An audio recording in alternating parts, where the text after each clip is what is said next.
Okay, it's going to be a review of No Mercy 2007. Very, very interesting show right here. First thing I want to talk about is the cover. Obviously, you see Randy Orton out there with a couple of doves. I was really curious to see what they were trying to get out with this cover with No Mercy. The doves, obviously, are symbolic. These are references to the Bible, whether it be quiet innocence. The doves are representing the Holy Spirit. Maybe doves represent, something new. A dove in the Bible represents new beginnings, new possibilities, new creation, and the presence of God. And when we're talking about Noah, the dove was the harbinger of peace to Noah from Genesis 8:10. It is often mentioned as the emblem of purity. The simple attribute of the dove is revealing that Jesus came to save sinners, not by their works, but by grace. The Holy Spirit descends like a dove when Jesus is baptized, which has led to the dove being a symbol of the Holy Spirit. So a lot of interesting things you could interpret it as. I don't know. I just thought it was a pretty cool cover. And obviously it's symbolic, going back to the Bible. I'm not a very religious guy. My grandfather, this is what my grandfather did for a living. He taught theology. He translated the Dead Sea Scrolls. So there's still a part of me that's really curious into any type of symbolism that's referencing the Bible, but just wanted to touch on that. But hey, man, let's get down to the good stuff here, man. This is No Mercy 2007. We are from Chicago here, CM Punk's hometown. CM Punk is on the show. So this is the Allstate Arena, Rosemont Horizon. We're going back to October 7th, 2007. We have a pay-per-view buy rate here of 271,000 buys. This is way up from Unforgiven. This pay-per-view did really, really well for a lot of different reasons. Shout out to John Cena. John Cena ends up getting hurt. I believe it's in a match against Mr. Kennedy. They sold it like Randy is the one that hurt him. He gave him the RKO and the announce table to build up the last man standing match of No Mercy. But, the bottom line is Cena actually tore his pectoral, right off the bone. He had to get surgery with Dr. James Andrews. They said he was going to be out for 6 to 12 months, almost a year. They actually have the surgery as a DVD bonus if you have the DVD. It's pretty nasty to look at. But, yeah, Cena was definitely in great spirits. And yeah, Cena is Superman, the son of Jor-El. The fact that he made it back that quickly, he debuted at that's why it was so shocking that Cena debuted at the Rumble, because the way they sold this injury, it was like Cena was never going to be back. So, but hey, man, I have a lot of regrets about this show as well. I regret, this show just as much as Taboo Tuesday, 2004. I actually tried to hustle home. So when I was away at school, you couldn't order pay-per-views in the dorm room. They came with basic cable, but, you had to pay extra to get the cable service where you could actually order the pay-per-view. One of the guys actually did have that. I think we watched Unforgiven 2005, Unforgiven 2006. I watched WrestleMania 24 at somebody's farm, which was, away from the campus. But yeah, you had to, if you wanted to order the pay-per-views, you had to go back home. And for me, it was a long trip. It was an 8-hour trip. I used to take a bus ride to the city, and then you get to find your way home. So this was a midterm break, and I decided to come home for it. It was a big mistake. Ended up getting injured right before Division I basketball tryouts, and it's a decision I regret to this day. But, when you love somebody like Chris Jericho, you go through extreme lengths, to be a part of his big return. I was anxiously anticipating Jericho's return. If you were on the pro wrestling dirt sheets or websites, a lot of people were pretty confident, that Jericho was going to be there. This is one of those situations where all the stars aligned, for it to happen. They're in Chicago. This is where Jericho made his WWF debut against The Rock in 1999. I mean, the fans are chanting Y2J's name, when Vince is in the ring. Vince is, telling the fans he's going to give you what you guys want because Cena's not there. He's going to give you a new champion. And then all of a sudden you hear a Y2J chant, and Vince actually starts smiling. Like it came off like he didn't expect it. And then he says, well, I'm not going to give you that. So it was a nice little, moment for Jericho that was not to be. It's funny. Never really thought about this, but Benoit returned at No Mercy 2006, and they did not promote that return. And so a lot of people figured it might happen. They started running the Save Us Y2J or Save Us 222 vignettes, and I think a lot of people thought it might happen. But hey, the argument against it is tickets are already sold. You already bought the pay-per-view. If Jericho is going to return, you might as well promote it for a rating or for a pay-per-view. And, that ended up being Armageddon. It ended up being the Raw after Survivor Series. But I think when you look back on it now, how lousy that was booked, Jericho's match against Orton and Armageddon with JBL, interfering. I wish they had just brought back Jericho on this night and, maybe put the title on him. I mean, it sounds a little bit far-fetched, looking at it now, but hey, man, I think this is one of those situations where, maybe that's where they could have done it. And, it's really, really funny. Jericho's had a rough year, but when I look back on it, like how many guys, would I have done that for to actually, make the trip home, just to see, Jericho's return? That wasn't even advertised. Not many guys. So, it really does kind of, especially for me, it puts Jericho definitely in that top tier. Cena gets hurt. He's going to be out almost a year, according to reports. So they got to figure out what to do with the championship picture. And I think that's part of it as well. I definitely think Jericho deserves credit for this pay-per-view getting a lot of buys. I mean, you're going from 210 at Unforgiven to 271,000 with No Mercy. It's a hell of a jump. But at the same time, I think a lot of people were excited, that they were going to see a new champion. Cena was champion for a whole year. So this was bad. There's no doubt about it. This was a bad injury. I think the championship definitely was the bright spot within the company. Cena's getting these great reactions. The championship feels hot. It's causing controversy. People have the impression that Cena's never going to lose the belt. And for him not to drop it, I think it hurt. I think it hurt the company. I think it hurt the championship. And it took a long time to recover from this, and that's the bottom line.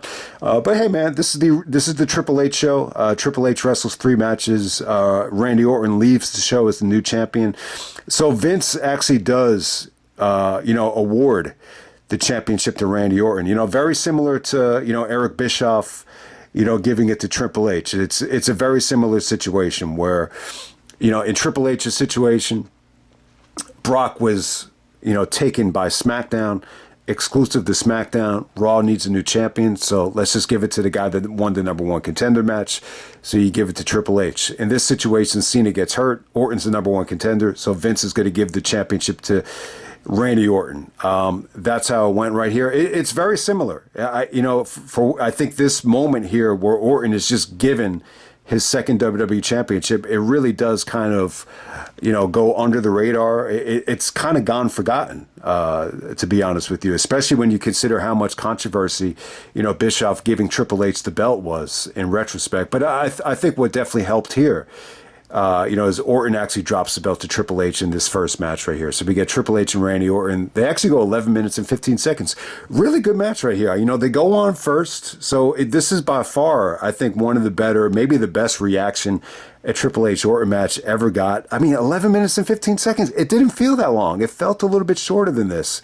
But yeah, it was fun. It was pretty much like a basic house show match with, just Irish whips, pedigrees, backdrops, RKO, counter.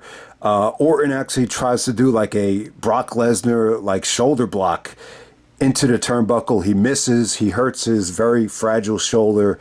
And Triple H actually schoolboys him, for the victory right there. So pretty fun match right there. Triple H kind of, lives out a Bret Hart fantasy with a Bret Hart finish, and he wrestles 3 matches on the same show, just like Bret Hart did at King of the Ring '93. So yeah, you really kind of forget about this, that it was 3 matches. I forgot about the Umaga match, but there's kind of an awkward segment with Orton and Vince. Vince has always been a huge, Orton supporter. You've heard a lot of references that, Randy Orton is Vince McMahon's pet project, or pet, I guess pet would be the word for it. So yeah, Vince kind of looks in disgust at Randy that he lost the belt that quickly to Triple H.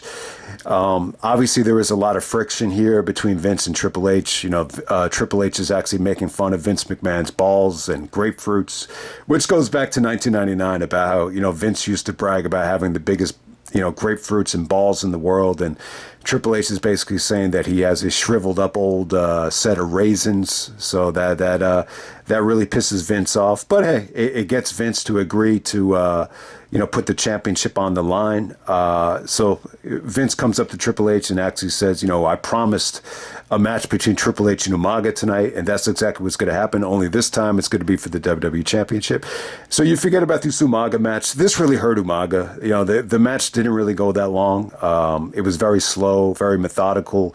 It felt like filler. And, you get the feeling that if, Triple H and Umaga, happened with Triple H being well rested, and not having to worry about preserving energy for an extra match. I think this could have been awesome. I definitely think it could have been good. Because of where this was placed. This just featured Triple H selling the shit out of a rib injury.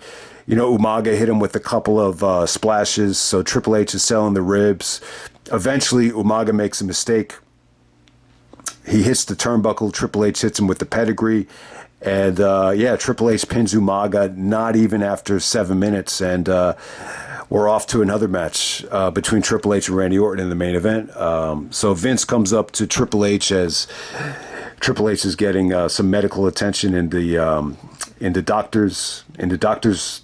doctor's table, to say correctly. And basically says that, I promised a last man standing match. I promoted a last man standing match, and that's exactly what you're going to get.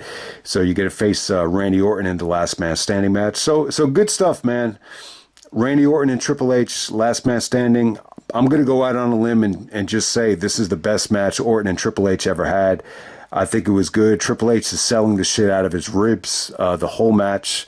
So Orton is definitely in the driver's seat. But it was good, though, man. It got bloody. There was a great comeback from Triple H, almost like hulking up with blood. He gives the DX crotch chop to kind of wake the fans up. So the Chicago fans were great here. I think they were great. Triple H got a good reaction, I think, for each and every match. So, and give them credit too. Yeah, you're seeing them open up the show and close the show. So it's tough to garner a reaction, whenever you do that. But I thought this was, very hard hitting. Randy punished the shit out of Triple H, RKOs on steel chairs. The ending featured Randy doing the RKO on the announce table. The table doesn't break. But even before you get to that, though, there's some pretty cool table bumps here with, Randy actually trying to do an RKO and Triple H actually just, throws him onto the announce table back first. So this is where Randy might have started to have some back issues. That back first bump on the table looked nasty. There was also a spine buster on the mats on the outside. That looked like it hurt Randy's back. And there was a nasty, nasty chair shot from Triple H to Orton while Orton was kind of lying in between the middle of the steps. But, it's a cool bump, too, because, it's a brutal chair shot, but still Orton's protected by the edges of the steps. So I don't even think he took the chair shot there. So good stuff there. That was a nicely worked chair shot. Like I said, man, the Hulk up from Triple H with the blood was good stuff, man. You're so used to seeing Triple H play a heel, but, he really is very good at, babyface comebacks. And, this is definitely one of his better ones when he countered, Randy Orton's punt.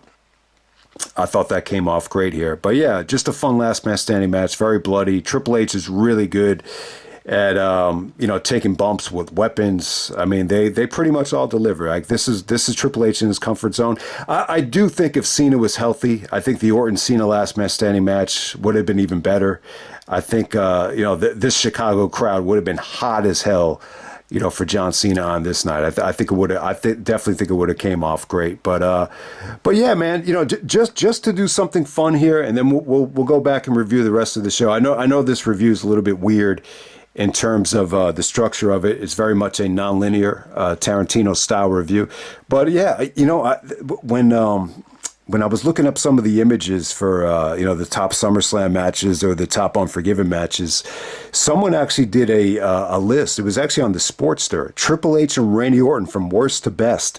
13 matches. I never would have thought someone would have done this for Triple H and Orton. But yeah, I just want to go through them really quickly. I've never seen the list before, so I'm going to read it out right now. One Night Stand 2008 is ranked at number 13. Remember, that's where Randy got injured with the shoulder injury. He was out for the whole summer. At number 12, No Mercy 2007, the first match on the show.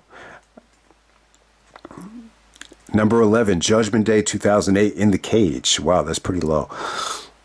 Number 10, Super Showdown 2019. Oh, okay. Yeah. Yeah, I almost forgot about that one. Number 9, WrestleMania 25. Higher than I thought, huh? Number 8, Unforgiven 2004, where they took the belt off of Randy Orton. Number 7, Backlash 2009. Oh, okay, they're counting tag matches. That's kind of cheap. Number 6, Night of Champions 2009. They're counting triple threat matches. What the fuck? Number 5, The Bash 2009. I thought that was horrible. Number 5, Royal Rumble 2005, which was somewhat of a weird match.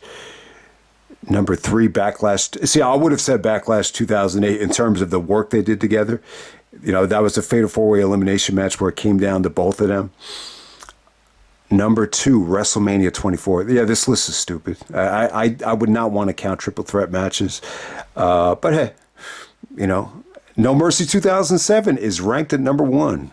Triple H stunned Randy Orton in the opening match of No Mercy 2007, leading Orton, invoking his rematch clause in a memorable last man standing match in the main event. All right, cool. Really, really cool stuff there. All right, man. So Randy Orton is the new WWE champion. Even though he loses it in the opening match, it definitely, you definitely had to do this to, make Triple H look strong. I definitely understand it. And plus, you kind of escape the fact that you're just giving, Randy Orton the belt, just like Bischoff did. That would have opened the door for like a lot of negativity and criticism. But let me just end it here with, the Randy Triple H stuff. I just want to give props to Randy Orton. It sucks that Cena got hurt, and this is the way he won it. But at the same time, Randy went through a lot. 3 years, a lot of ups and downs, a lot of suspensions. Especially the way he lost the belt against Triple H at Unforgiven. Obviously, that pissed a lot of people off. I think people are still a little bit agitated by it. But, the fact that this was Randy's actually second reign. This is reign number 2, and then it ended up being reign number 3. This is actually Triple H's, I think, 11th championship.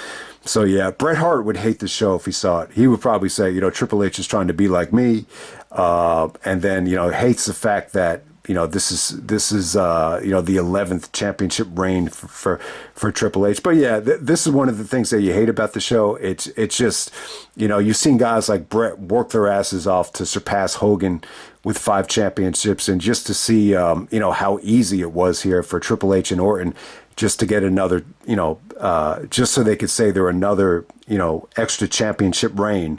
Number 2 and number 11. It's got to be really frustrating. But yeah, this is, Randy Orton ends up a 3-time world champion. Also on the show, you had Lance Cade, Mr. Kennedy, Trevor Murdoch, taking on Brian Kendrick, Jeff Hardy, and Paul London. Yeah, I mean, really, really fun, tag match right here. Normally you wouldn't see something like this on a pay-per-view. This easily could have been something on TV. I guess at the time it could have been on Raw. Kennedy cuts a good promo out there. Bragging about how Green Bay is 5-0. Green Bay Packers are 5-0. Green Bay and Chicago, big football rivals, the Bears and the Packers. So Kennedy got a lot of heat, lots of Green Bay sucks chance. Kennedy actually does get the victory here. He actually hits the inverted Samoan drop on Paul London for the awesome ending. But yeah, there was some nice crash and burns here. Jeff was really over, but he crashed and burned at the end. Kendrick had an awesome crossbody. To take out, Trevor Murdoch. But yeah, this is definitely a fun tag match. Not much to say about it. Wish it could have gotten more time. It didn't feel ultra important, but it's definitely like, the most underrated thing on the show. I'll definitely say that. Next up for the Extreme Championship Wrestling Championship, we have CM Punk in his hometown of Chicago, taking on Big Daddy V with Matt Striker. I got to say this. Punk looked good here. I think he looked motivated. He looked hungry. He looked like he's trying to prove himself at the time. There's a lot to like here. I think the reaction in Chicago was good, but still, it was nowhere near, eventually where it would get at Money in the Bank 2011. So, this year in 2007 for Punk, there was definitely some good highlights, a lot of growing pains.